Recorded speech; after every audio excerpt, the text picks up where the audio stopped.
Right, here we are, guys. It is ESV Sanshorn Mist, and on the right side of the map in the pink from It's GoSu, defeating Zaka last map on Teldrum Altar and getting GoSu back in the match. It is Kingdom. And in the left side of the map in the blue from the team Type, it is DBS, otherwise known as Fireball. Yes, it is. So right? PvT action here. We've seen this play out a few different times. Yeah. Can result in some varied strategies, but aggression is really well rewarded for both players on this map. Drops pretty easy, a lot of space to do it with. Conversely, two base Colossus pushes very strong here from Protoss players. Oh, yeah. So certainly a map. And then back on the Terran side to add another thing to them, not just drops, but also 1-1-1. Very good here. So it certainly could be an aggressive play. Aggressive brand of play out of these players here. Yeah, I mean, if I had to tell Kingdom what to go for, I'd be like, dude, two-base Colossus. It's so good on this map right now. A lot of Protoss players are winning with it. And not to mention, you do want to get that Colossus tech started relatively early because, like you mentioned, the prevalence of 1-1-1s from Terrans on this map as well. So it's just a really good map for Colossi. But DBS, I'm sure, knows that as well. Oh, and yeah. he could be doing something that will abuse that, too. Well, we'll see what that is going to be here in a bit, as he has already queued up his 14th SCV, so unless he's going to go for very late gas, looks like he's going to offer a 1-Rex gasless fast expand. Now, back on Kingdom side of things, nothing too out of the ordinary. Now, there's not a lot of, if you've noticed, like in the first few minutes from a Terran player, you can be like, oh, okay, well, they're bypassing gas, quick expander. Oh, they're going to go ahead and double gas right away. Could indicate a really, really high tech. Protoss players, you're kind of like, well, you're going to go 12 or 13 gateway. You're going to put up gas, 1 or 2 supply after that. Yeah, whatever. You kind of have to wait for a little while to see what they're going to do. Yeah, more or less. Oh, I do have to shout out Apolxny on Apolxny on Twitter, who says Yata actually means hooray. Oh, cool. That's right. He went to a Japan's. He went to a Japan. Did I just say that? I can't talk today. I thought you were just Italian. He went to a Japan. It's me, Mario. No, he went to Japan and apparently learned that over there. So there you go. Thanks to him. Now we know the mystery has been solved. Is that cool or what, man? There you go. That's right. Now you know. Now you know. And knowing is half the battle. Yeah, that's right. Oh, man. Fond memories. All right, well. Good times, good times. Good times, good times. CSB, bro. We're CSB. friends. Yeah. Laughing together. So, there's the Nexus from Kingdom, so. 1 gate expand from Kingdom. Nothing really out of the ordinary. In fact, it looks like he's doing that without having produced a single attack unit or warp gate research. So after seeing what his opponent was up to, really cut everything in the interest of getting that Nexus up as fast as possible. Yeah, and he's well prepared to put down a Robo fairly shortly afterwards to kind of get an idea of what his opponent is doing too. So again, you know, nothing really out of the ordinary for either one of these players. We have DBS going up to 4 barracks after getting that command center started. I'm sorry, yeah, 3 barracks. There's the 4. I meant to say 4 all along. Did you mean to say 5? I was not expecting, no. Yeah. All right. I think he just shot his own supply depot there for a second. Yeah, he did. Oh, no, that's horrible. Anyway, 5 barracks. I actually haven't seen this for quite a while. TSL Polt is a Terran player known for doing this type of style, and if your opponent's not really expecting it, it can go quite well for you. I mean, you do get, obviously, a lot of Marines, go figure, with this, and it does let you put a decent amount of early pressure on your opponent. Force fields aren't as big of a deal when you've just got that much damage coming in. So it'll be interesting to see just how kind of angry DBS wants to play this. You know, if he wants to like get right in Kingdom's face, or he wants to just kind of be out on the map and be active in terms of getting some control there. And we saw in Team Marine the Challenge 2, it was actually a game on Shattered Temple. Marine King Prime tried this, I think, his most recent example in IPL. So that's right, yeah. And didn't end up working out all that well for him, though. Kingdom actually deciding to move up all the way to 3 more gateways, so he's going to go 4 gate before he decides to put down any Robo or anything along those lines. Oh, loses a Stalker, though, up at the front. Of course, we mentioned before, a ton of Marines are going to be out there, and already Kingdom's got to be like, that's a pretty large amount of units you have sitting there. Oh, look at that, too. Just microing long enough to let his shields get down, then pulling away. So kind of making up for losing that 1 Stalker by microing well with the other one, I guess. That's what I'll say anyway. But yeah, he doesn't know that the command center is out. Oh, and there are some SCVs coming along with this as well. This is going to be a very strong push from DBS. In fact, DBS pulling a lot of SCVs with this.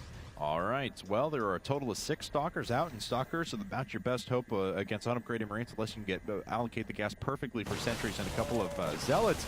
But looks like Kingdom going to make his way back. He's only lost shield damage so far. Oh, loses one of the Stalkers, though. Another one about ready to go down. Had good control at the beginning, but it slipped a little bit afterwards. Oh, no. Smart decision to bring in some Zealots from behind, though, as the Marines will be charging at those Stalkers, and we'll see if this is going to be enough from Kingdom. Yeah, it looks like he should be able to just barely defend this, but running those Stalkers into a corner sure didn't help. No. Yeah, he will be able to push this off, but lost a lot of units doing it. I mean, DBS has got bunkers going down behind this at his base, so he's going to be able to defend against any sort of counterattack. Very nice little push by DBS, trading some relatively cheap Marines for some more expensive units from Kingdom. Yeah, but what I will say, though, is that obviously, you know, DBS's economy is quite a bit behind. Unfortunately, he's got a SCV just kind of doing nothing. Oh, did he put a pylon in his... Okay, no, he didn't. All right.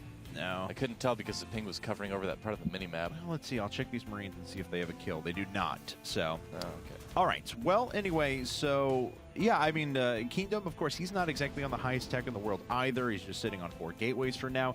But, you know, DBS wasn't able to do any economic damage, though, and I think he really would have liked to get that done, hence why he brought some SCVs out there as well. So Kingdom's still in a pretty good spot. Well, you kind of need to. I mean, if you don't do that economic damage, then suddenly you're just behind. Whoa! Is that brief? Oh, okay. I was going to Okay. Yeah, I was wondering, I saw 2 structures go down. I came here and there was a structure going down already and then 2 more forges, so it just kind of threw me off for a while. Yep. So, at least it did you two. I don't feel so bad anymore. Yeah, you should feel okay. So both these guys are going to get their upgrades going at about the same time here. Kingdoms are going to be slightly later.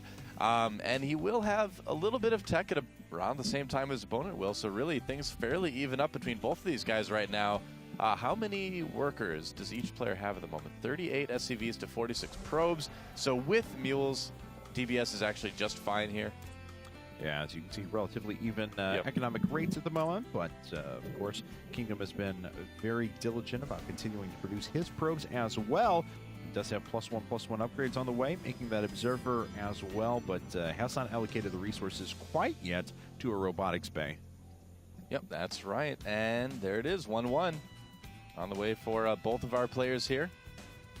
3 reactors actually going up right now for DBS. Interesting. Okay, so if you have reactors going up on different buildings, it actually shows 2 different things in the production queue. Yes, it does. I actually never noticed that before now. That's cool. Interesting. Yeah. All right. But Starport will switch over there very soon, and of course, on his barracks, he's going to have a good switch between tech labs and actually producing all 3 of the relevant bio upgrades at this stage of the game. Although I would argue some relevancy for Reaper speed as well. Disc.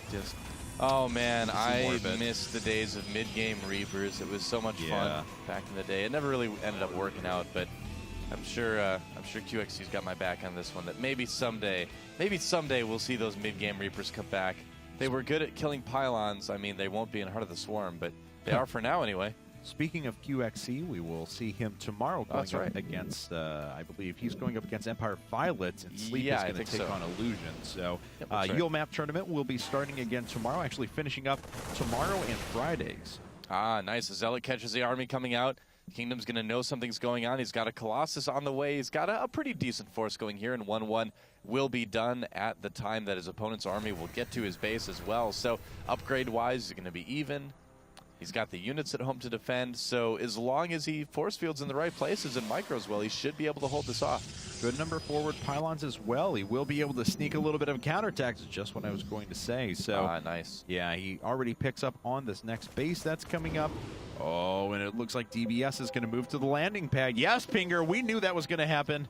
That's right, and here come the medevacs, forcing Kingdom to defend on 2 fronts. Yeah. And how ready will he be? He's going up to the main. Looks like it. We'll see if he tries to run into the natural as well. A lot of units coming back. There is a Colossus sitting there, at least there was. Yep, and nice it looks like fields. Kingdom is going to be able to at least delay this force up at the front, and he forces the rest of the units to pick up. So he took a little bit of damage there. Actually, TBS coming right back, though. Saw that one coming, man. Yeah, as soon as the units run away, you definitely want to just go. And that Marauder's giving away their position. I know. He's just too trigger happy. Well, a few Stalkers are warping in now, and it looks like there will be enough units to be able to drive these forces away. They have already picked up and left. Oh, I apologize. At the same time, we saw the Zealots warp in way long ago. Oh, man, he almost killed it. Yeah, down to just 68 HP. Yep, so really both these players still on fairly even ground at this point. They've both got 2-2 on the way.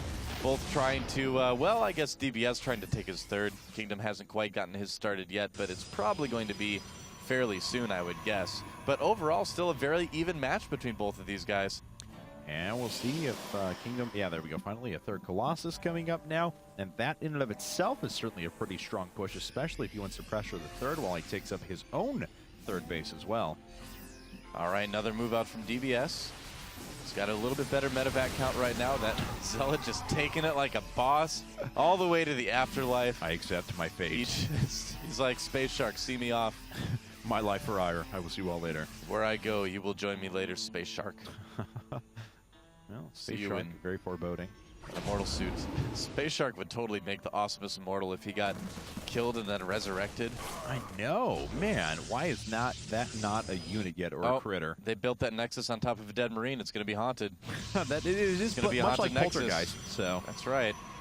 It was always my favorite scary movie. That and The Omen, the original Omen. My favorite scary movies growing up. Oh, really? Yeah. Right. I never really was a big fan of scary movies. I don't know. I wasn't either. I just never got into them as much as everyone else did, or the movies that made you jump. Poltergeist and Omen, good stuff. I just didn't like the ones where everyone dies at the end. It's like, what's the point? You know, you see them go through all this horrible stuff and then they just die. You're like, all right, well, why didn't they just die early on? I wouldn't have had to kind of waste all my time with that. Oh, and here we go. A good engagement for Kingdom if DBS decides to pursue it, but it looks like he is running away. That's definitely the right decision. Right, but unfortunately, therefore, DBS, he's going to lose a couple of medevacs on the way out, as kind of had a weird position there. And he is trying to drop at the same time. There's already a good number of Stalkers there. We're trying to pick off the medevac and may get it here in a second. Yeah, there finally it does go down. Reveals the Templar Archives as well, but pretty well handled there by Kingdom. Now, DBS, though, did gain some very valuable information with that drop. He should have seen the Templar Archives with the Chrono Boost on it, so he should know that he's going to need Ghosts fast, because if he lets Kingdom get Storm and Templar Archons and everything without any way to deal with that, he's going to be in huge trouble. Now, he is already getting that Mobius Reactor upgrade, so he is going to have him in time probably, but that's one of those things, you know, when you're a Terran player and you're dropping and you're trying to do damage, it's really easy to miss that kind of thing. You know, you have to pay attention to stuff while you drop. Very much so. And now, though, Templar count is at just 1 for Kingdom at the moment. But, of course, Storm going to finish up, so we'll be warping in a few more here in just a bit, especially once he starts getting Gas 5 and 6 up and running. All right, well, we're at that point in the game where players are just kind of building up, getting their upgrades, trying to make sure that in the late game they are as prepared as they possibly can be. Flashes of yesterday's matches. That's right. Those guys were really prepared. Yeah. No kidding. Those are the most gateways I've ever seen a Protoss player make. They were as big a Boy Scout as you could have been as a kid, so. That's right. Yep, they had all the badges. They were like, this is my wood chopping badge. It's like, we don't make anything out of wood in the Terran army. That's a sweet badge, though, wood chopping badge. I don't know. I don't know if there's a wood chopping badge. I was never in Boy Scouts. So. I know. You're just guessing. Well, big drop here. Yeah, DBS actually a really big drop. He'll kill a few units up at the front, but it looks like Kingdom's going to be able to move in and clear that up. Yeah. So DBS really doesn't get a lot of work done with that. Loses some units. I don't know. I mean, just didn't really accomplish anything. Yeah, I mean, to do something like that, you really have to kind of get the jump on your opponent. The bases are relatively kind of short in terms of walk distances between them. So even if the entire army kind of unloads there, it's pretty easy to respond. respond. Wow, before any real damage happens. So DBS is kind of learning that the hard way a little bit, and now that the both players are close to getting maxed out, it looks like Kingdom wants to try to get some aggression going here. Oh, very nice. Just kind of blinks around the side and is able to clean up a few Marauders without taking any damage initially. Now, finally, it looks like DBS wants to stand in and engage. The Colossi taking a little bit of damage, but the Viking count is getting very low very quickly. Yeah, that's definitely good for Kingdom. All right, well, we'll see here if he wants to force a big engagement. 2-2 upgrades to 2-2 at the moment. Another drop coming in inside of the main as well. DBS not getting a lot of damage done once again. Yep. And Kingdom continuing to move in with the Storm zoning out some of the army. I think Kingdom might just have enough to roll right over his opponent here. Yeah, he goes through the bunkers right away. The Colossi just really haven't been touched quite yet, racking up the kills. Pretty good Storms as well. That last one especially, look at that, 8 kills on a high Templar. Very well done with the Storms. And unfortunately, it just doesn't look like DBS has enough.